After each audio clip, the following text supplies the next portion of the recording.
안녕하세요. 금융 아침반의 대출상담사 김기호입니다. 오늘 알려드릴 내용은 자동차 담보대출입니다. 자동차 담보대출이라고 해가지고 뭐 구입자금 대출이 아닌, 저희는 구입자금 대출은 취급 안 하고 있습니다. 현재 소유 중인 자동차를 담보로 대출을 받는 방법인데, 그런 상품 많이 있잖아요. 자동차 담보대출이라고 해가지고 소유하고 있는 차에다가 다시 설정을 해서 대출을 해주는 그런 상품인데, 오늘은 그렇게 소유 중인 자동차 중에서도 현재 할부가 남아있는데도 그 자동차를 담보로 대출이 가능한 사례와 자격 조건에 대해서 알려드려 볼게요. 자, 일단 할부차라면 신차 또는 중고차 할부를 이용했겠죠. 중고차 할부의 경우에도 뭐 종종 있는데, 이제 설정을 중고차 같은 경우는 좀 많이 하고, 신차 같은 경우에 설정이 좀 적게 들어가는 경우가 많아요. 자, 할부 잔액, 그리고 설정 금액. 할부 잔액이란 것은 뭐 뻔한 얘기죠. 현재 할부가 얼마나 남아있느냐, 그 금액을 보는 것이고, 설정 금액, 여기에서 이제 많이들 모르시는 분들이 계시는데, 자, 예를 들어서 제가 차를 뽑는데 돈이 없잖아요. 할부를 이용해서 차를 뽑잖아요. 그럼 이 할부라는 게 뭡니까? 할부사, 할부 금융사예요. 여기서 내가 너 그 차 뽑을 수 있게끔 돈 빌려줄게. 이거 갖다 써. 그래서 차 타고 다녀. 그렇게 해서 돈을 빌려주는 거예요. 그러면 만약에 예를 들어서 내가 아주 신용이 좋고, 뭐 소득, 직장도 잘 다니고 소득도 좋고, 뭐 부채도 별로 없고, 그러면 여기서는 순수 내 신용만 보고, 어떻게 보면 신용 대출이라고 보면 돼요. 그냥 대출을 해주는데, 보니까 뭐 신용은 그렇게 나쁘진 않은데 소득 대비 부채가 좀 많네. 좀 많으면 이분은 나중에 우리 것을 조금 못 갚거나 아니면 갚는데 문제성이 생기지 않을까라고 생각할 수 있어요. 그럴 때는 설정을 걸어요. 차에다가 얼마만큼.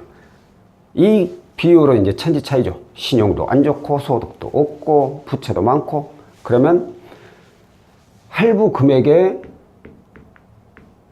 뭐 100%를 거는 것도 있고, 적게는 아까 말씀드린 대로 신용도 좋고 소득도 있고 부채도 없고, 그런다면 0%. 아예 설정을 안 걸 수도 있다는 얘기죠. 자, 이제 이 할부 자동차 담보대출이 바로 이걸 보고 나가는 거예요. 그러니까 예를 들어서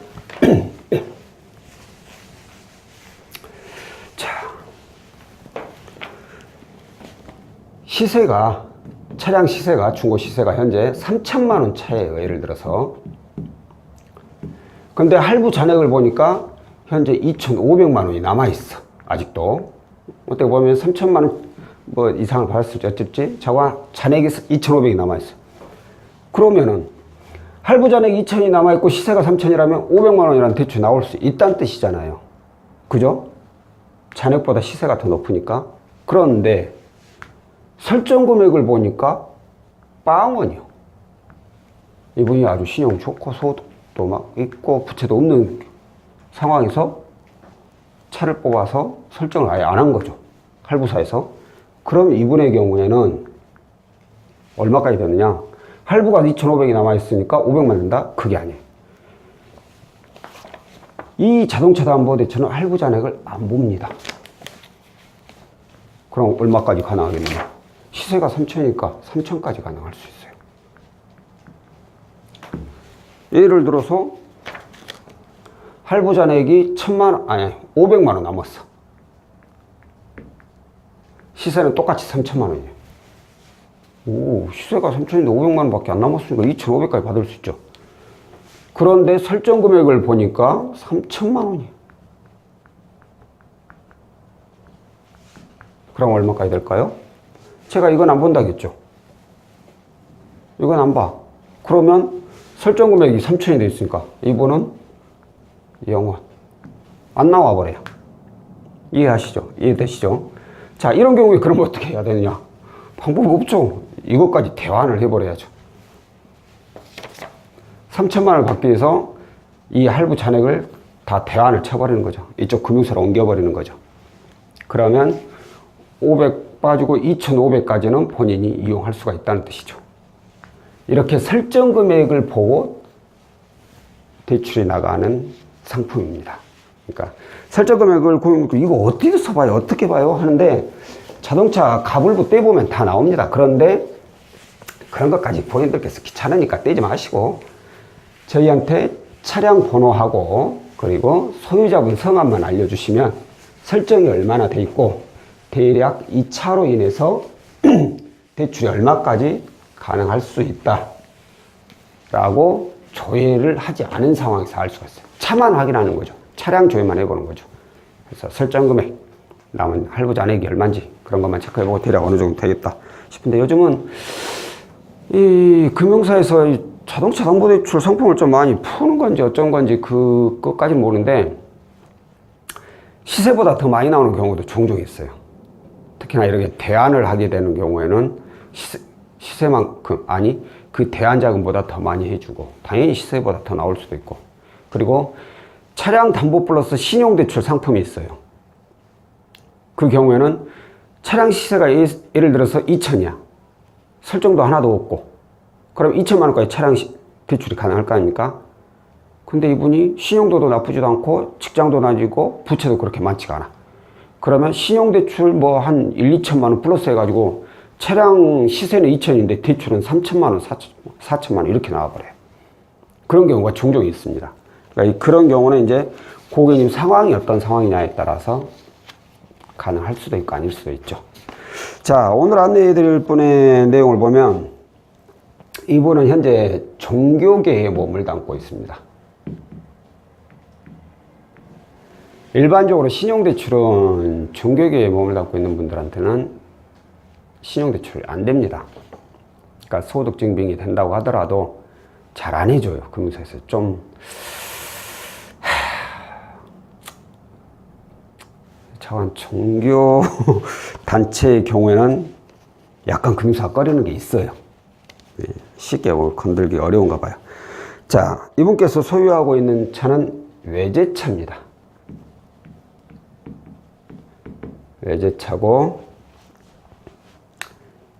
2018년식 뽑은 지 얼마 안 된 거죠. 자, 그리고 주행 거리를 보면 4,000km 아주 뜨끈뜨끈한 차입니다. 자, 이 차를 가지고 자동차 담보대출에 대해서 문의를 주셨어요. 아, 그러면 신차로 뽑았나요? 중고차로 뽑았나요?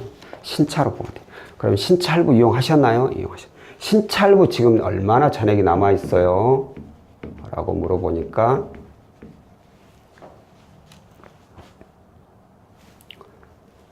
5,100만 원이 현재 잔액으로 남아있었어요. 아, 그러네요. 일단 그러면 저희가 차량 시세를 보고 설정이 얼마나 됐는지 확인하기 위해서 고객님 성함하고 차량 번호를 알려주시면 확인해 드릴게요. 그래서 차량 번호하고 고객님 성함 따서 차량 조회를 해봤어요. 조회를 해보니까 현재 이 차 중고 시세는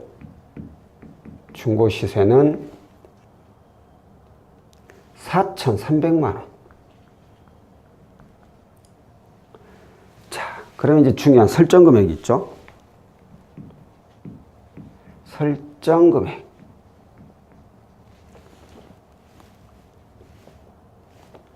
천공 20만 원.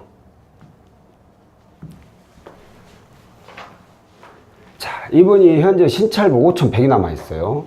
2018년식이고, 그러면 어느 정도 납부를 했다는 뜻이니까 제가 봤을 때 5,500 정도 할부를 이용하지 않았을까라는 생각이 들어요. 자, 그러면 그때 당시에 이용할 때 종교단체에 계신 분들은 금융사에서 신용대출 안 해준다고 했죠. 근데 이 차량담보는 또 틀려요. 신용대출이라기보다는 이 고객님의, 이 신용대출, 이분의 직업보다는 이분의 신용, 그리고 이분이 현재 이용 중인 채무가 얼마나 되느냐. 그걸 확인한 거죠. 근데 신용도도 좋으시고, 채무도 뭐 없는 건 아닐 것 같아요. 왜? 설정이 돼 있기 때문에. 채무는 어느 정도 있지만 소액으로 있었다고 제 생각에는 판단이 돼요. 그래서 비록 5,500 할부를 끊어주긴 했지만 설정은 1,020만 원만 한 거죠. 뭐 계산하는 전산상에 계산하는 방법이 있겠죠. 이렇게 20만 단위까지 있는 것이. 그러면 중고 시세가 4,300이니까 거의 뭐 3천만 원 넘게 대출이 가능할 수 있죠. 제가 분명히 말씀드렸죠. 중고 시세에서 설정 금액을 뺀 나머지 금액. 그렇다면 정확하게 하자면 이거는 뭐 3,280만 원? 이렇게 뭐 100% 딱 잡았을 때 이렇게 된다는 얘기인데, 이제 100%냐 90%냐 80%냐 아니 110이냐 120%냐 이건 또 조회해보면 결과치에 따라서 달라져요. 자, 그런데 이제 그건 둘째치고 그래서 대충 3천만 원까지 이제 대출이 가능해요. 후순위로. 이거 신찰부 코드로 놔두고 후순위로만 이렇게 나올 수 있다는 거예요. 3,280만 원이. 금리는 이분이 조회를 했는데 저기 금리를 제가 메모를 안 해버렸네. 제 생각에 이분이 신용 등급이 분명히 나쁘진 않았을 거예요. 그러면 보통 14%에서 17% 이 사이에 적용이 됩니다. 등급이 나쁘지 않을 경우에는. 자, 그런데 결국 이분은 대출을 실행하지 않으셨어요. 본인이 취소를 하셨습니다. 왜 취소를 했느냐? 취소 사유도 참 좀 가지가지인데 뭐 이해 못하는 건 아니에요. 어떤 내용이냐면 이분이 계신 곳이 잊어버렸네. 강원도 어디예요? 요즘 대출 계약서 작성하는데 오프라인에서 만나가지고 아니 뭐 방문해서 이런 거 거의 없습니다. 시중 은행은 몰라도 일반 이금융권 이런 데는 대부분이 다 전산으로 해요. 특히나 요즘 자동차도 설정을 매매라든가 설정 이런 거 다 인터넷으로 다 돼버려요. 고객님께는 3천만 원을 이용한다고 하셔가지고 그러네요. 이용이 3천만 원인가? 잠깐 3천만 원을 이용을 한다고 하셔가지고 이렇게 진행을 하기로 했어요. 자, 공인인증서 가지고 계시죠? 인터넷에 들어가셔가지고 이 사이트에 접속하셔가지고 대출 신청하시면 됩니다. 고객께서 직접 만나서 뭐 계약서 쓰는 거 없어요? 요즘은 인터넷으로 다 신청이 가능하기 때문에 특별히 저희가 거기 만나뵙고 그런 건 아닙니다. 좀 그런데 그럼 내가 거기 있는 곳으로 가면 안 돼요? 그래요? 고객께서 조금 뭔가 믿음직스러운 부분이 없어서 그러신 것 같은데 그러시면 서울로 오시면 됩니다. 그래요, 서울로 갈게요. 그렇게 얘기를 하고 끊었어요. 근데 그대로 소식이 없어. 다시 전화를 해봤더니만 아무리 생각해도 이건 아닌 것 같다. 어떻게 대출 인터넷으로 신청을 하느냐. 그것도 자동차 담보대출을. 솔직히 좀 불안해서 이거 신청 못하겠다. 그러니까 그럼 서울로 오실 수 있다고 하셨으니까 서울로 직접 저희 지점 방문하셔서 계약서 작성하시면 됩니다. 그러려고 했는데 또 그것도 그렇고 나중에 다시 필요하면 연락 주겠다고 전화를 끊어버리셨어요. 제가 봤을 때 다른 데다 대출 신청해갖고 지금 분명히 받았을 겁니다. 그러면 거기서는 어떻게 받았겠느냐? 거기서도 인터넷으로 받았을 거예요. 근데 한 번 여기서 우리가 인터넷으로 하고 그쪽에서 또 인터넷 한다니까 이렇게도 신청이 되는가 보구나 하고 마지막에 상담했던 곳에다 신청을 했겠죠.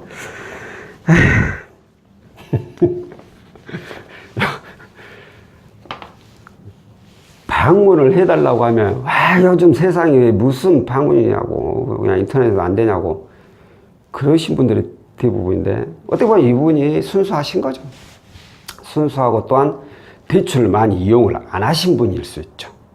대출을 많이 이용 안 해보신 분들, 특히나 은행만 이용하신 분들은 방문하는 게 당연한 걸로 생각하실 수 있어요. 은행 대출이 그렇거든요. 그러니까 당연히 너희들도 내가 방문해가지고 계약서 작성하면 되는 거 아니냐 라고 생각하실 수 있겠죠. 근데 요즘은 그렇지 않습니다. 공인증서만 있으면 다 이금융권으로 신청이 가능하니까 그 부분 꼭 참고를 하시고요. 자, 오늘은 현재 할부가 남아있는 자동차를 담보로 대출이 가능한 자격 조건과 사례, 승인은 아닙니다. 취소 사례에 대해서 알려드렸고요. 다음번에는 또 다른 상품으로 찾아뵙도록 하겠습니다. 고맙습니다.